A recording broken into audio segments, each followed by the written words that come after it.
السلام عليكم ورحمة الله وبركاته أصدقاء مدرج التالتة، يا صباح الفل عليكم. عودة من جديد.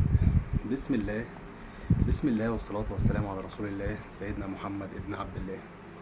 قبل ما نبدأ أي حاجة بستأذن من حضراتكم اللي مش مشترك في القناة يشترك ولايك وشير والكلام الجميل اللي احنا عارفينه ده. عندنا النهاردة 3 أخبار، التلاتة هما يعني مش أحسن من بعض، هما فيهم خبرين كويسين جدا وفيهم خبر بالنسبة لي أنا مش كويس. وهو أول حاجة، طبعا كلنا عارفين إن الأهلي دلوقتي من غير مدرب، وكان بيفاوض الحسين عموتة بقاله أكتر من شهرين، من قبل كمان ما المدرب الأخير يمشي. وتمام الحمد لله، خلاص كل الأمور وصلت للمراحل الأخيرة، والراجل النهاردة وصل مصر الحمد لله. وبكرة في اجتماع الساعة 1 الظهر الأهلي هيعمله له عشان يقدمه للجمهور. ده أول خبر، وده خبر جميل جدا جدا جدا، إن هو هيبدأ مع الأهلي فترة الإعداد من الأول. مش هنعمل زي اللي قبله ولا اللي قبله، إن المدرب يجي متأخر، يجي من غير صفقات هو قايل عليها، يجي شايف اللعيبة هي دي القماشة اللي موجودة عندك وهم دولت اللي هتلعب بيهم. لا، الوضع دلوقتي مختلف تماما. دلوقتي الراجل جاي وقال لهم انا عايز 1 2 3، وفعلا الكابتن سيد عبد الحفيظ اتحرك بقاله فترة على المهاجم اللي هو طلبه، وفي كام لعيب تاني كابتن سيد عبد الحفيظ بيتفاوض معاهم، طبعا هو والباشمهندس ياسين منصور. طيب، ده اول خبر. تاني خبر، كلنا الفترة اللي فاتت دي كنا عمالين نسمع عن ان الاهلي بيتفاوض مع دغموم ومخلوف، لاعبين نادي المصري. والله انا بالنسبة لي احسنهم هو مخلوف لاعب كويس جدا، لاعب جعان كورة، لاعب عطشان بطولات.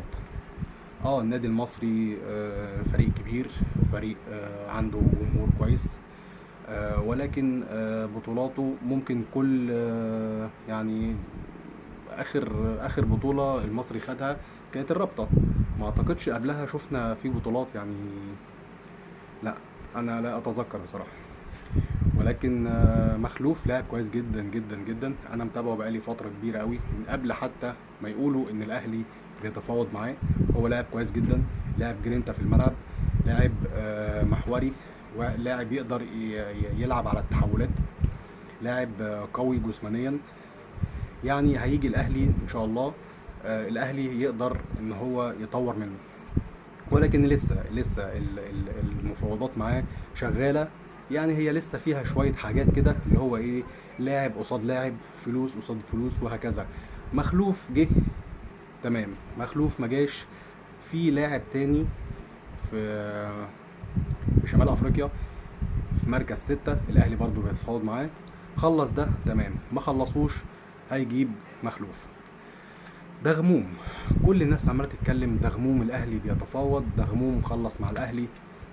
انا عندي معلومه وواثق فيها جدا جدا جدا، هي معلومه وليست ابتكار من دماغي، لا هي معلومه ومن حد موثوق منه جدا جدا جدا.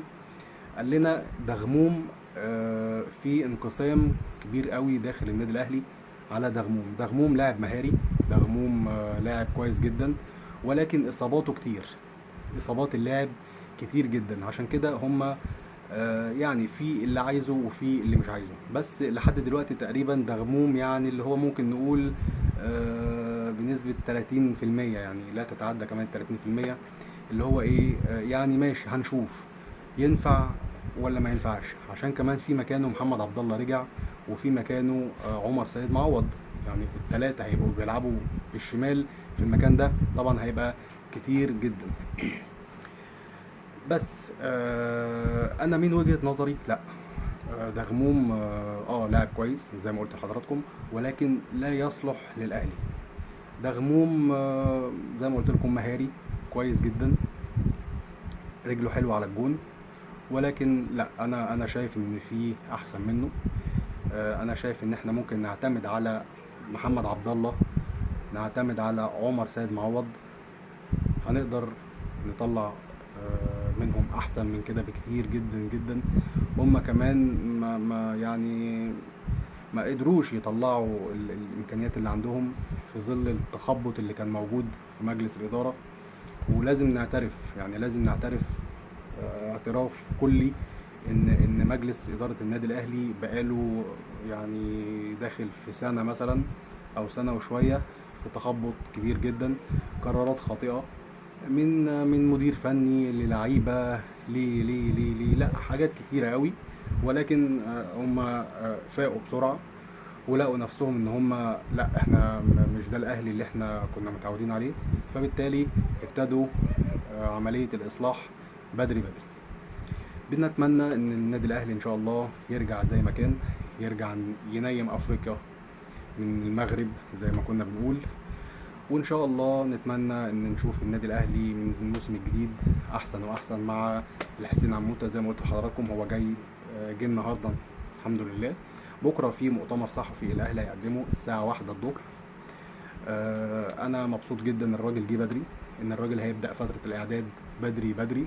شاف لعيبه المنتخب اللي في الاهلي، شاف اللعيبه اللي كانت معاره وهتيجي وهيشوفها قصاد عينه، هيشوف مين اللي عايزه ومين اللي مش عايزه، وان كان هيطلع اعاره او هيدوا له الاستغناء. هنشوف الفتره اللي جايه. بنتمنى ان النادي الاهلي يرجع زي ما كان. وزي ما قلت لحضراتكم اللي مش مشترك في القناه يشترك وسبسكرايب ولايك وشير وكل الكلام الجميل ده. شكرا لحضراتكم، تصبحوا على خير.